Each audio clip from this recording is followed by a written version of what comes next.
Juíza negra é vítima de racismo no tribunal, exatamente como você leu no título, e o que aconteceu naquele dia mudou para sempre o sistema judiciário brasileiro. O Fórum Central de São Paulo brilhava sob o sol da manhã de terça-feira enquanto a doutora Helena Oliveira subia as escadarias com a postura impecável que sempre manteve nos seus 15 anos de magistratura. Aos 45 anos, seus cabelos crespos presos em um coque elegante e a toga preta impecavelmente alinhada refletiam a seriedade com que tratava sua profissão. Os corredores amplos do tribunal ecoavam com o barulho de passos apressados. Advogados carregando pilhas de documentos, clientes nervosos aguardando audiências, e funcionários do judiciário que corriam para cumprir prazos. Helena caminhava com a tranquilidade de quem conhecia bem o peso da responsabilidade que carregava nos ombros.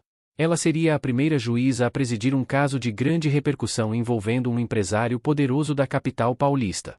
Bom dia, doutora Helena, cumprimentou Carlos, o segurança que trabalhava no tribunal há quase tanto tempo quanto ela. Seu sorriso sincero era uma das poucas constantes naquele ambiente de tensões. Bom dia, Carlos. Como está sua família? Helena perguntou, demonstrando o interesse genuíno que tinha pelas pessoas que a cercavam. Todos bem, graças a Deus. Minha filha passou na faculdade de Direito. Quem diria, né? Talvez um dia ela esteja usando uma toga como a senhora. Helena sorriu, realmente feliz pela notícia. Isso é maravilhoso. Diga a ela que se precisar de orientação, estou à disposição. Ao entrar em seu gabinete, Helena foi recebida por Márcia, sua assessora de confiança há mais de uma década. Bom dia, doutora. O caso Mendonça está pronto para começar em 1 hora. Todos os documentos estão organizados como a senhora pediu, Márcia informou, entregando uma pasta preta. Obrigada, Márcia. Você revisou os precedentes que solicitei? Sim, estão todos separados e marcados. Mas, Márcia hesitou, olhando para a porta como se certificasse que ninguém mais pudesse ouvir. A defesa do Sr. Mendonça pediu para adiar a audiência pela 3ª vez. E o Dr. Ricardo Mendes assumiu o caso. Helena sentiu seu estômago apertar. Ricardo Mendes era conhecido por seus métodos agressivos e por sua postura intimidadora. Mas mais do que isso, ele tinha uma reputação de fazer comentários depreciativos sobre mulheres e minorias em posições de poder. Entendo, respondeu Helena, mantendo a compostura. Não vamos adiar. Esta audiência acontecerá hoje, conforme programado. O caso Mendonça envolvia Eduardo Mendonça, dono de uma das maiores construtoras do país, acusado de fraude em licitações públicas e lavagem de dinheiro. Um processo que muitos juízes teriam evitado, temendo retaliações ou pressões políticas. Mas Helena acreditava firmemente na justiça acima de conveniências. Enquanto revisava os documentos, Helena lembrou-se de sua trajetória. Filha de uma empregada doméstica e de um pedreiro da periferia de Salvador, ela havia estudado sob a luz de velas quando faltava eletricidade. Conquistou uma bolsa de estudos numa das melhores faculdades de direito do país, enfrentando olhares de desconfiança e comentários maldosos sobre como teria entrado por cota. Cada etapa de sua carreira tinha sido uma batalha. Cada promoção vinha acompanhada de sussurros nos corredores. Ela só chegou lá porque precisavam de diversidade. Uma pena que pessoas mais qualificadas foram preteridas. Comentários que ela fingia não ouvir, enquanto se dedicava a ser 2 vezes melhor para ser considerada apenas suficiente. O relógio marcava 9h30 quando Helena se levantou para dirigir-se à sala de audiências. Ao sair do gabinete, notou um pequeno grupo de advogados conversando. Quando a viram, imediatamente baixaram o tom de voz. Um deles, claramente parte da equipe de Ricardo Mendes, deu um sorriso debochado. Helena respirou fundo e ergueu a cabeça. Aquela seria apenas mais uma batalha em uma guerra que ela enfrentava desde que decidirá se tornar juíza. O que ela não sabia era que, naquele dia, essa guerra chegaria ao seu ponto culminante, e sua reação surpreenderia a todos no tribunal e no Brasil inteiro. A sala de audiências número 8 estava lotada quando Helena entrou. Repórteres ocupavam a fileira do fundo, enquanto advogados e estagiários se espalhavam pelos demais lugares disponíveis. No centro, a mesa da defesa, onde Eduardo Mendonça, um homem de 60 anos, cabelos grisalhos e terno impecavelmente cortado, conversava com Ricardo Mendes, seu advogado. Do outro lado, a equipe da promotoria, liderada pela promotora Fernanda Gomes, organizava seus documentos. Todos de pé, anunciou o oficial de justiça quando Helena entrou. Está aberta a audiência do caso 3475-X, Ministério Público contra Eduardo Mendonça, presidida pela excelentíssima juíza doutora Helena Oliveira. Helena tomou seu lugar e gesticulou para que todos se sentassem. Estava prestes a iniciar os procedimentos quando Ricardo Mendes se levantou abruptamente. Excelência, antes de iniciarmos, gostaria de registrar um pedido formal para que Vossa Excelência se declare impedida de julgar este caso, declarou Mendes, sua voz reverberando pela sala. Um murmúrio de surpresa percorreu a audiência. Helena manteve sua expressão neutra, embora sentisse seu coração acelerar. Em que fundamento legal o senhor baseia seu pedido, Dr. Mendes? Helena perguntou, mantendo a voz firme. Ricardo Mendes sorriu, um sorriso que não alcançava seus olhos. Com todo respeito, Excelência, acreditamos que há um conflito de interesses. Este caso requer uma análise imparcial e técnica, livre de influências externas. E que influências externas seriam essas, doutor? Helena questionou, já antecipando o que viria a seguir. Bem, Excelência, é de conhecimento público que o atual governo tem uma agenda de cotas e diversidade. E considerando que Vossa Excelência, como dizer, se beneficiou dessas políticas, temos razões para acreditar que seu julgamento pode não ser totalmente imparcial no caso de um empresário tradicional. O silêncio que se instalou na sala era denso como concreto. A promotora Fernanda levantou-se imediatamente. Meritíssima, isso é um absurdo.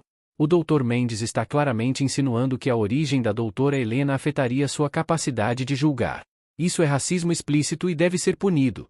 Helena levantou a mão, sinalizando que falaria.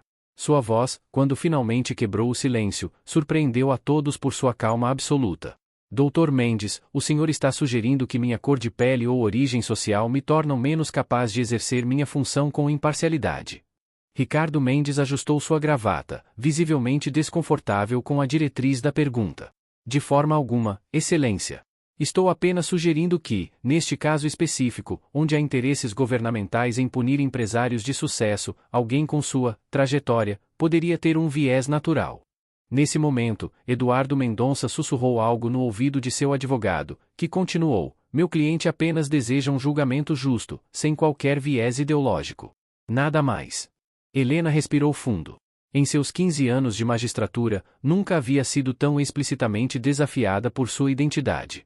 Ela olhou para a sala, notando os olhares curiosos, alguns solidários, outros esperando sua falha. Seu pedido está negado, Dr. Mendes. E sugiro fortemente que reconsidere suas palavras, que beiram a infração ética e legal. Vamos prosseguir com a audiência. Mas Ricardo Mendes não havia terminado. Excelência, com todo respeito, estamos solicitando formalmente que este caso seja redistribuído. Temos evidências de que Vossa Excelência mantém conexões com movimentos sociais que explicitamente se opõem a empresários como o Sr. Mendonça. Helena sentiu o calor subir pelo seu pescoço. Que evidências seriam essas, doutor? Ricardo fez um gesto para um dos assistentes, que prontamente entregou uma pasta. Fotos de Vossa Excelência participando de eventos do movimento negro, declarações públicas sobre desigualdade social, e até mesmo uma tese de mestrado criticando o sistema empresarial brasileiro. A sala explodiu em comentários. Eduardo Mendonça, sentado ao lado de seu advogado, exibia um sorriso satisfeito, como se já tivesse vencido aquela batalha. Na galeria, alguns repórteres digitavam furiosamente em seus celulares, enquanto outros observavam com expressões chocadas. Helena bateu o martelo repetidamente, exigindo ordem. Quando o silêncio finalmente retornou, ela olhou diretamente para Ricardo Mendes. Dr. Mendes, o senhor está sugerindo que um juiz que estuda desigualdades sociais e participa de discussões sobre justiça racial está automaticamente impedido de julgar casos envolvendo empresários? Isso significaria que apenas juízes brancos, de origem privilegiada e sem qualquer consciência social estariam habilitados a julgar. O silêncio que se seguiu foi ensurdecedor. A tensão na sala era palpável. Helena sabia que sua resposta definiria não apenas o curso daquela audiência, mas possivelmente toda sua carreira e a mensagem que o sistema judiciário enviaria para milhares de pessoas que, como ela, lutavam para ocupar espaços de poder tradicionalmente negados a eles. Meritíssima, Ricardo Mendes retomou, seu tom agora falsamente conciliatório, longe de mim sugerir qualquer coisa dessa natureza. Estamos apenas preocupados com a imparcialidade que este caso exige. Helena ajustou a postura em sua cadeira, sentindo o peso de cada olhar sobre ela. Dr. Mendes, permita-me ser absolutamente clara. Participar de discussões sobre justiça racial ou estudar desigualdades sociais não compromete a imparcialidade de um magistrado, pelo contrário, aprofunda sua compreensão sobre o tecido social no qual o direito se aplica. Ela fez uma pausa, notando que alguns dos presentes assentiram discretamente. Agora, quanto às suas alegações sobre minhas supostas conexões com movimentos contrários ao seu cliente, gostaria de ver essas evidências apresentadas de forma adequada, e não como uma tentativa de intimidação em plena audiência. Ricardo Mendes sorriu, aquele sorriso calculado que Helena já conhecia bem. Com todo prazer, Excelência. Ele fez um gesto para um assistente que distribuiu algumas folhas impressas para a promotoria e para a mesa da juíza. Helena examinou os documentos com cuidado. Havia fotos dela participando de um congresso sobre diversidade no judiciário, trechos descontextualizados de sua tese de mestrado, e até mesmo uma foto dela em uma caminhada contra o racismo realizada 2 anos antes. Nada que configurasse qualquer impedimento legal. Enquanto ela analisava os documentos, Eduardo Mendonça falava em voz baixa com outros advogados da equipe, ocasionalmente lançando olhares desdenhosos em sua direção. A tensão na sala aumentava a cada minuto. A promotora Fernanda Gomes levantou-se novamente. Meritíssima, isso é claramente uma tentativa de intimidação. Nenhum dos documentos apresentados configura motivo de impedimento segundo o Código de Processo Civil ou a Lei Orgânica da Magistratura. Solicitamos que a defesa seja advertida por essa conduta antiética. Antes que Helena pudesse responder, Ricardo Mendes elevou a voz. Excelência, o que estamos vendo aqui é justamente o que temíamos, uma aliança ideológica entre a promotoria e o judiciário para perseguir um homem que construiu seu império com trabalho duro. Eduardo Mendonça assentiu enfaticamente, e algumas pessoas na galeria começaram a murmurar em concordância. Helena percebeu, com um aperto no peito, que a estratégia estava funcionando, criar uma narrativa de perseguição, deslegitimar sua autoridade, transformá-la na vilã daquela história. Ordem no tribunal, Helena declarou, batendo o martelo. Dr. Mendes, o senhor está excedendo os limites da conduta aceitável.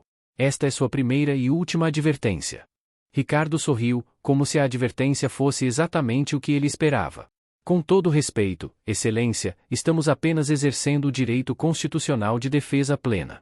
Se Vossa Excelência se sente desconfortável com nossos questionamentos, talvez isso apenas confirme nossas preocupações quanto à imparcialidade. Um burburinho percorreu a sala. Helena sentiu seu rosto esquentar, não de vergonha, mas de uma raiva controlada que crescia a cada provocação.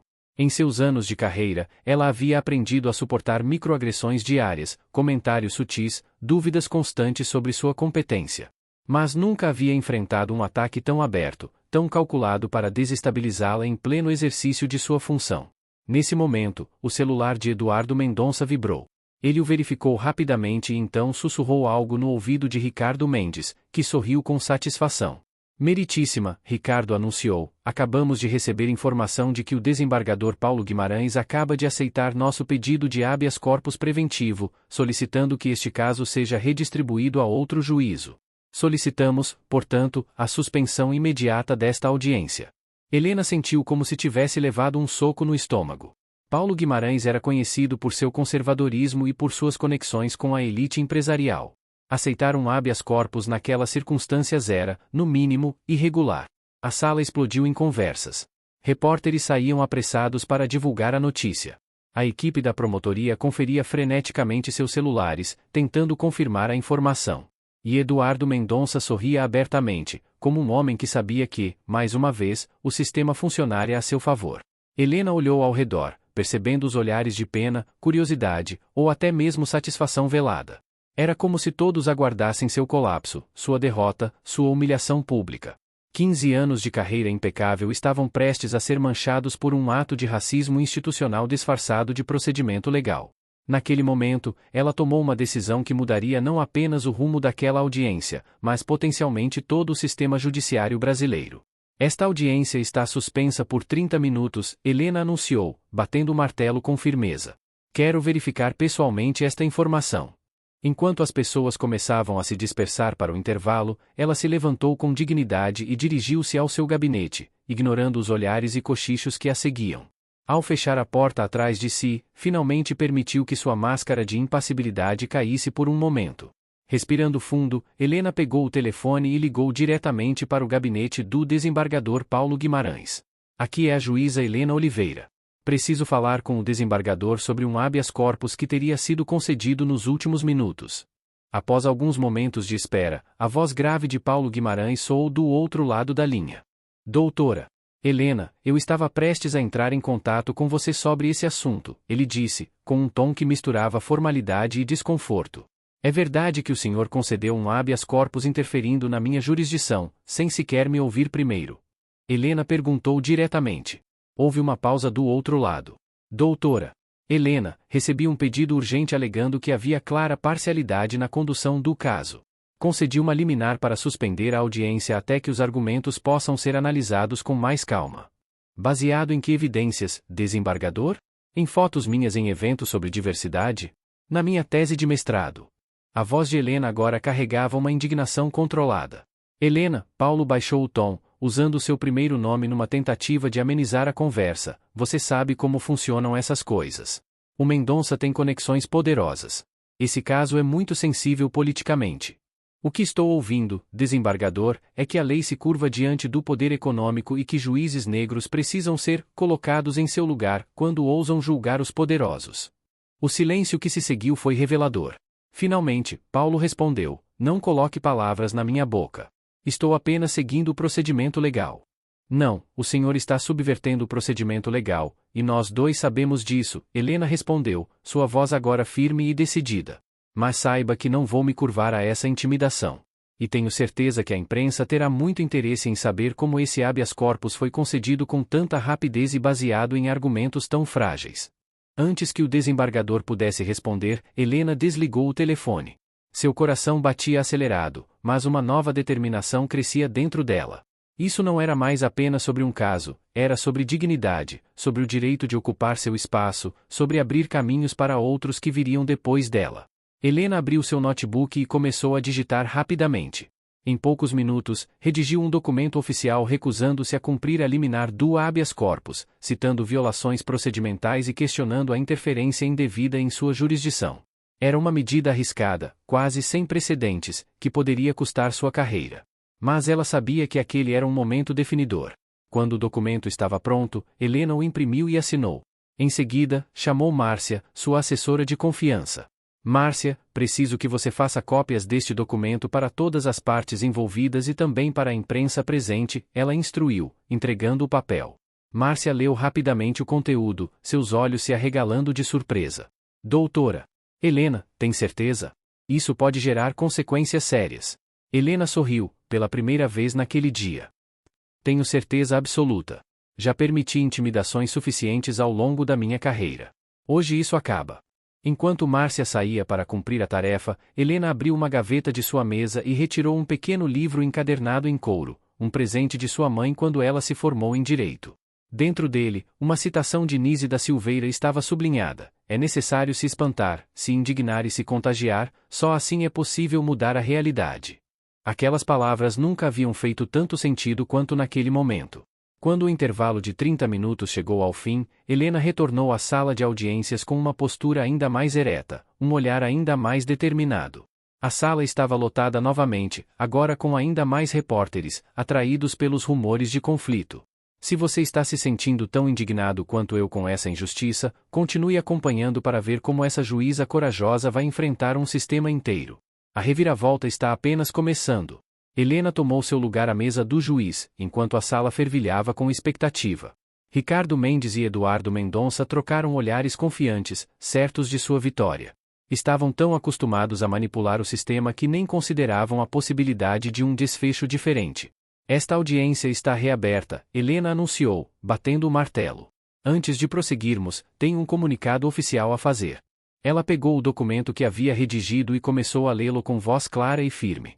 Na qualidade de juíza titular desta vara, venho por meio deste declarar que não reconheço a legitimidade da liminar concedida pelo desembargador Paulo Guimarães, pelos seguintes motivos. Primeiro, a intervenção ocorreu sem observância do devido processo legal. Segundo, os argumentos apresentados para questionar minha imparcialidade são manifestamente discriminatórios e ferem o princípio da igualdade consagrado na Constituição Federal.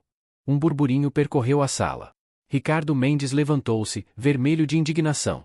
Excelência, isso é um absurdo. A senhora está desacatando uma ordem superior. Doutor, não estou desacatando nada. Estou exercendo minha prerrogativa constitucional de questionar uma medida que considero ilegal e abusiva, Helena respondeu calmamente. E gostaria de acrescentar que estou encaminhando uma representação ao Conselho Nacional de Justiça denunciando a conduta do desembargador e a sua, Dr. Mendes, por tentativa de intimidação e discriminação racial no exercício da advocacia. A sala agora estava em completo silêncio. Eduardo Mendonça cochichou furiosamente com seus advogados. Nos fundos da sala, jornalistas digitavam freneticamente em seus celulares, capturando cada palavra daquele momento histórico. Além disso, Helena continuou: determino a juntada de todas as gravações desta audiência aos autos, para que fique registrado o comportamento intimidatório da defesa. E informo que estou requisitando ao Tribunal de Ética da OAB que investigue a conduta do Dr. Mendes. Ricardo Mendes ficou lívido. Meritíssima, isso é uma perseguição. Estamos apenas defendendo nosso cliente. Não, doutor. O senhor ultrapassou os limites da defesa legítima ao tentar desqualificar minha capacidade profissional com base em minha raça e origem social. Isso não é advocacia, é discriminação. Foi nesse momento que aconteceu algo inesperado. Sandra Mendonça, esposa de Eduardo, que estava sentada silenciosamente na galeria, levantou-se. Uma mulher elegante de 50 e poucos anos, conhecida por seu trabalho filantrópico discreto. Com licença, meritíssima, ela disse, sua voz suave mas firme. Gostaria de solicitar permissão para falar. Helena, surpresa com a intervenção, assentiu. A senhora tem a palavra. Sandra caminhou até o centro da sala, ignorando os olhares furiosos de seu marido. Meritíssima, como esposa de Eduardo Mendonça e acionista minoritária de suas empresas, venho aqui declarar publicamente que me dissocio completamente da estratégia adotada pela defesa. O comportamento demonstrado hoje não reflete os valores que sempre tentei defender, nem mesmo os que meu marido costumava professar antes de se cercar de pessoas que o convencem que está acima da lei. Eduardo levantou-se, visivelmente perturbado. Sandra, o que você pensa que está fazendo? Sandra continuou, ignorando a interrupção. Além disso, meritíssima, gostaria de informar que tenho documentos que comprovam irregularidades nas licitações mencionadas na denúncia, e estou disposta a colaborar plenamente com a justiça. O caos tomou conta da sala. Eduardo gritava com seus advogados, exigindo que impedissem sua esposa de falar. Repórteres corriam para fora da sala para transmitir a notícia bombástica. A promotora Fernanda Gomes assistia à cena com uma expressão de espanto e triunfo. Helena bateu o martelo repetidamente, exigindo ordem. Quando finalmente conseguiu restabelecer a calma, olhou diretamente para Sandra Mendonça. Senhora Mendonça, a corte agradece sua disposição em colaborar. Peço que entregue esses documentos ao Ministério Público para análise adequada. Em seguida, voltou-se para Eduardo Mendonça e Ricardo Mendes. Esta audiência continuará conforme programado originalmente. E quero deixar claro a todos os presentes, enquanto eu ocupar esta cadeira, não permitirei que o preconceito ou o poder econômico interfiram na aplicação da justiça. Se alguém aqui acredita que minha cor de pele me torna menos capaz de interpretar a lei, sugiro que reveja seus conceitos, porque o Brasil está mudando, e o judiciário mudará com ele. Ricardo Mendes, percebendo a derrota iminente, tentou uma última cartada. Excelência, meu cliente deseja retirar todas as alegações anteriores e pede desculpas por qualquer mal-entendido. Solicito um recesso para reavaliarmos nossa estratégia. Negado, respondeu Helena firmemente. Esta audiência prosseguirá agora. E Dr. Mendes, suas desculpas tardias não apagam o que foi dito e feito aqui hoje. Naquele momento, Helena olhou ao redor da sala e viu algo que jamais esqueceria. Nos rostos dos estagiários negros presentes, nos olhos dos funcionários do tribunal que sempre foram invisibilizados, havia um brilho de admiração e esperança. Ela havia feito mais do que resistir a uma intimidação, havia mostrado que era possível enfrentar o sistema e não se curvar. A audiência prosseguiu, e 3 horas depois, Helena anunciou sua decisão. Eduardo Mendonça seria processado por todas as acusações, com o agravante das tentativas de obstrução da justiça ocorridas durante a audiência. 2 anos depois, o auditório da Faculdade de Direito da Universidade de São Paulo estava completamente lotado. Estudantes, professores, advogados e juízes de todo o país se reuniam para a aula inaugural do programa Justiça para Todos, uma iniciativa pioneira criada pela agora ministra Helena Oliveira, a primeira mulher negra a ocupar uma cadeira no Supremo Tribunal Federal. Helena observava a plateia com uma mistura de orgulho e emoção. Após os eventos daquele dia histórico no tribunal, sua carreira havia tomado um rumo inesperado. O vídeo de sua postura firme contra a intimidação racial viralizou, transformando-a em um símbolo de resistência e dignidade. Eduardo Mendonça havia sido condenado a 12 anos de prisão por fraude em licitações e obstrução da justiça. Ricardo Mendes enfrentou um processo disciplinar na OAB e teve sua licença suspensa por 1 ano. Quanto ao desembargador Paulo Guimarães, após a investigação do CNJ, optou por uma aposentadoria antecipada para evitar um processo de impeachment. Mas o mais significativo não foram as punições individuais, e sim as mudanças sistêmicas que se seguiram. O caso abriu um debate nacional sobre racismo estrutural no judiciário. Novos protocolos foram implementados para coibir táticas de intimidação baseadas em preconceito, e um programa de mentorias para magistrados de grupos minorizados foi criado em diversas comarcas do país.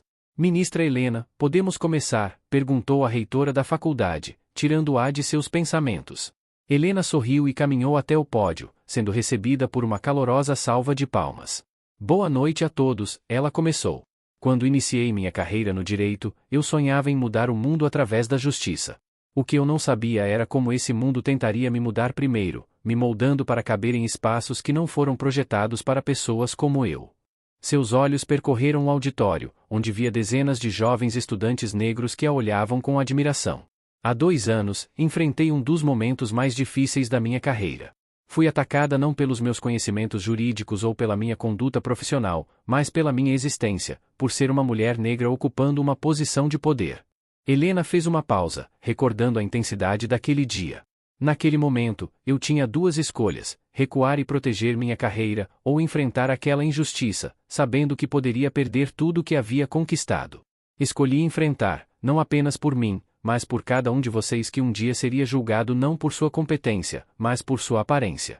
Na primeira fileira, Helena reconheceu Márcia, sua fiel assessora que agora ocupava o cargo de juíza substituta. Ao lado dela estava Sandra Mendonça, que após o divórcio havia criado uma fundação para apoiar jovens de comunidades vulneráveis no acesso à educação jurídica.